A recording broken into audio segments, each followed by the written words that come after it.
Picture this. A 7-year-old rides her bike to school, alone, no parent beside her, no helmet cam following her, just in case. She crosses a busy street, weaves past parked cars, rolls through an intersection with zero traffic lights, and nothing bad happens. She doesn't even look scared. She's not gripping the handlebars, white-knuckled. She's just riding, like it's the most normal thing in the world. Now here's the part that should freak you out a little. This isn't a quiet countryside road.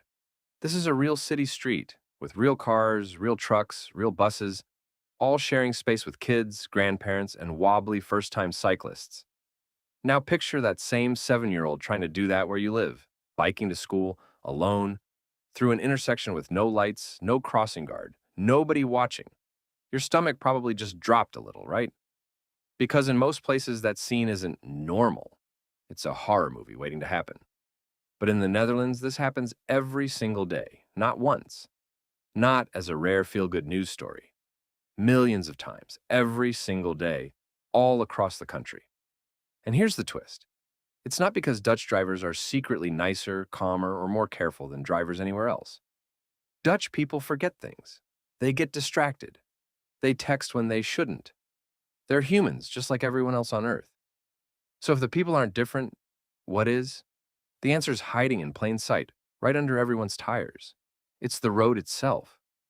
Dutch roads are basically built to stop you from crashing. Even when you mess up. Even when you're tired. Even when you're 7 years old and not paying full attention. That's not an accident. It's not tradition. It's not just their culture. It's the result of one of the most deliberate, most rebellious redesigns of everyday life in modern history. And it started because a bunch of very, very angry parents refused to accept a country where kids kept dying on their way to school. Stick around because that story's wild. And by the end of this video, you'll never look at a street the same way again. The Netherlands has one of the lowest traffic death rates in the world. Around 30 people die per million residents each year on Dutch roads, far below the EU average of 42 per million. And remember, this is a country absolutely packed with bikes. More bikes than people, actually. You'd think more bikes mixing with cars would mean more crashes. Instead, it's the opposite. So what's the secret? It's not a secret at all. It's just really, really good road design. And it didn't happen by accident. It happened because 50 years ago, the Dutch got angry enough to fix it. Here's something a lot of people don't know. Dutch roads used to be dangerous. Genuinely, horribly dangerous. This whole safest streets in the world thing, it's not some ancient tradition passed down for centuries. It's actually pretty recent, and it was born out of grief and rage. Let's rewind, all the way back to the 1950s and 60s.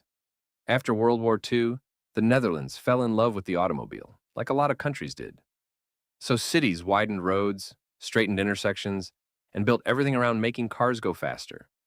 Nobody really asked, wait, is this actually safe? It just felt like the future.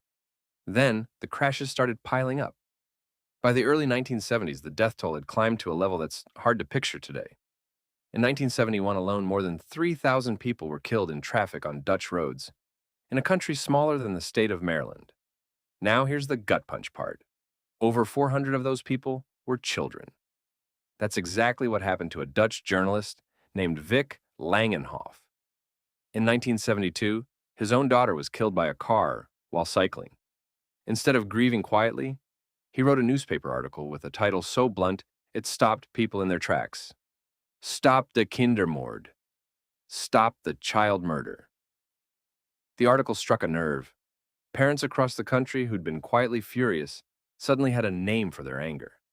A real protest movement formed, also called Stop the Kindermoord. And parents didn't just complain. They occupied dangerous intersections with their kids' bikes to physically block traffic. At the very same moment, the 1973 oil crisis hit. Gas got scarce, and the government responded with car-free Sundays. Weeks where highways and city streets were completely empty of cars. People walked down empty highways. Kids played in intersections that were usually terrifying.